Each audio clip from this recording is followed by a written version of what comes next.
How many times have you been watching an anime and thought to yourself, holy crap, that's a big ass sword. Like almost way too big. Like how are you even carrying that around? I remember after playing Final Fantasy X as a kid, anytime I found like a super big stick, I would tuck my elbow into my sleeve, sling that bad boy across my shoulder, and suddenly I was Orin. As far as anime tropes go, the giant sword is something that we see over and over again. Usually it's a large, heavy looking weapon that no human can wield effectively or at all. You've seen these sorts of swords all over countless anime and video games: Berserk, Inuyasha, Ruroni Kenshin, Claymore, Bleach, Black Clover, One Piece, Naruto, Fairy Tail, Final Fantasy VII, Monster Hunter, Dark Souls, the list goes on and on. Sometimes it's carried around by your chosen main hero character to prove that they're simply built different. Other times, the weapon's versatility also is utilized by Lancer characters to demonstrate that they're a fitting rival to the hero. And sometimes the sword is used by villains to demonstrate just how imposing and dangerous that they are. Since the iconic symbol of a giant sword is undeniably badass, you might not have ever thought twice about why these weapons exist, or whether or not weapons ever existed like this in real life. Or you might be curious about when, where, why, and how this trope took root. Why are these big-ass swords everywhere, and why are we so collectively obsessed with them? Let's dive in and find the truth about the BFS. That stands for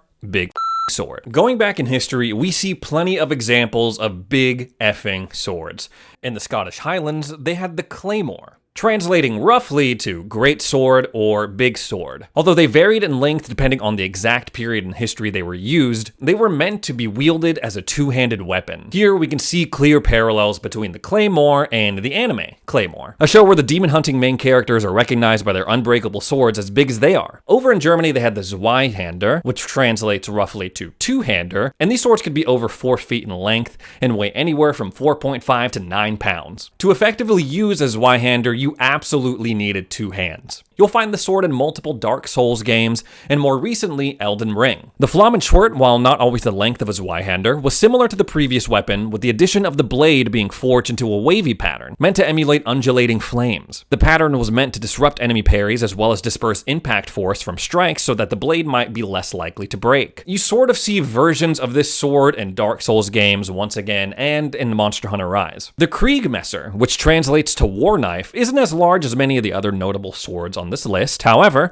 it was still used by knights and professional soldiers on the battlefield. This one had a single edge that had a curved blade that looked a lot like, you guessed it, a big-ass knife that was basically the length of a sword. Even though the sword's size might not make it a perfect candidate for this category, it was actually the inspiration for Mihawk's sword in One Piece, Yoru. Obviously, it's no surprise that Japan has their own historical versions of these big, giant swords. First, we gotta talk about the Zanbato, or the horse-slaying sword. This is seen in anime like Ruroni Kenshin. This sword is like near mythic proportions in terms of its size. Sometimes it's a straight double-edged sword, and sometimes it's just a big old katana. The Odachi translates to large sword or great sword, while the Nodachi translates to field sword. These were extra large katanas, and although the exact length wasn't always regulated, they did typically exceed 3 shaku, and that would be about 90.9 centimeters or 38.5 inches. That's a big ass sword. 2 legendary Odachi still exist in Japan today. The Norimitsu Odachi is currently at the Kibutsu Shrine in Okayama. It has a total length of 337 centimeters or 148 inches. And the other is the Haja no Antachi, which is the longest Odachi, being 183 inches long and weighing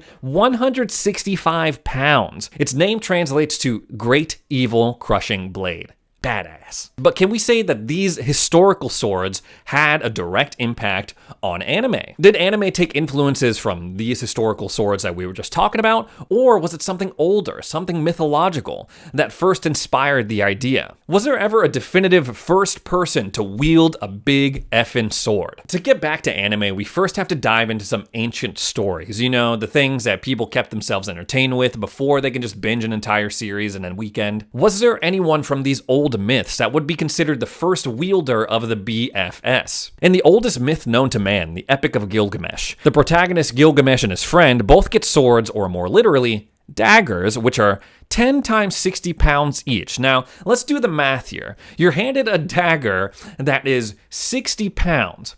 Yeah, that doesn't sound like a dagger at all. That sounds more like a big-ass sword. Depictions of Surtur from Norse mythology see him become a great beast for Ragnarok, and take up a giant sword to do battle with the Aesir gods and Freyr. This would be a different kind of BFS, so you could argue that this is a big flaming sword and not a big effing sword. One might even consider Gramr, the blade wielded by Sigurd to slay the dragon Fafnir, as the original big effing sword. Heck, even in the Bible, when David strikes down Goliath, which obviously he does with a sling, he then decapitates Goliath, who is obviously a huge dude, with his own sword. And you know David was wielding that thing with 2 hands, man. You know that thing was a huge sword. Okay, maybe not too big because this was pre-Iron Age, they didn't have that technology yet, but still. So clearly, in these early stories of man, there are depictions of these huge, giant mythical weapons. But none of them paint a clear winner when attempting to distinguish where this big sword business got serious. Or at least none of the examples are so singularly iconic that we can point to that one being, oh yeah, that was the first big effing sword. Alright then, so when did this idea of a BFS become so popularized in our current modern media? On that subject, it would seem all roads lead to anime.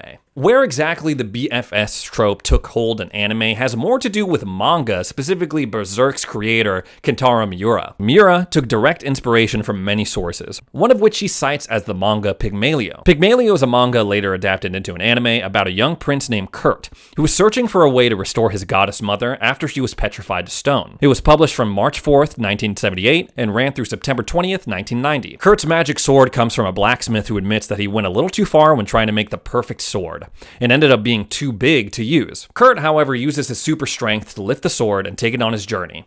Later on, it's able to shift size into a dagger, and that's kind of a reference to what we see in Monkey Journeying to the West. We see Sun Wukong, he's able to manipulate the size of a staff to like something he carries around as a walking staff, or into like this huge giant world-ending piece of weaponry. Looking at child guts lift these huge, oversized swords, you can kind of see comparisons to Kurt in Pygmalion. In the early stages of Berserk's creation, before Miura reformed his art into what would be known as the Black Swordsman arc, he was creating the framework for what Berserk could and would be. He was working through his inspirations from Fist of the North Star, and he cited that series as being the reason that he wanted to focus on the immediate action of his own manga. Specifically, he wanted to draw an interesting character with their own unique style of fighting, and see how far he could take that concept. And a lot of Miura's gorgeous artwork in the manga was geared towards making you really feel the weight, the heft of every swing that Guts makes with his sword. It really makes you try to feel like you're decapitating and just eviscerating all those dudes. And it draws direct inspiration from these medieval stretches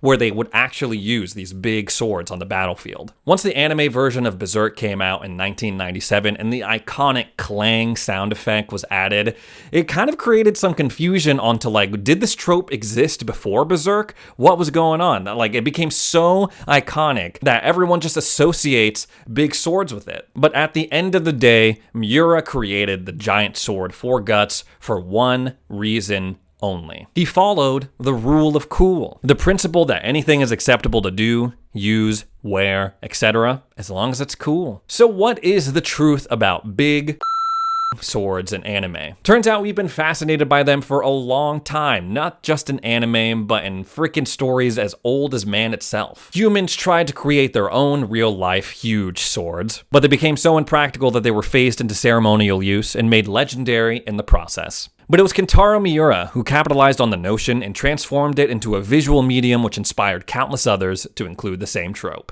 From Vampire Hunter D, through Inuyasha's Tessaiga, and the Zanbato and Ruroni Kenshin, all the way up to Asta's Demon Slayer sword, and Ichigo Kurosaki's Shikai version of Zangetsu. The truth as to why all of these huge swords exist in anime, video games, TV, is pretty simple. They're following the rule of cool. Anyways, guys, thanks so much for watching another edition of Raynami. Make sure you like and subscribe, set your notifications to all so you get notified whenever I post a new video. We'll see you next time.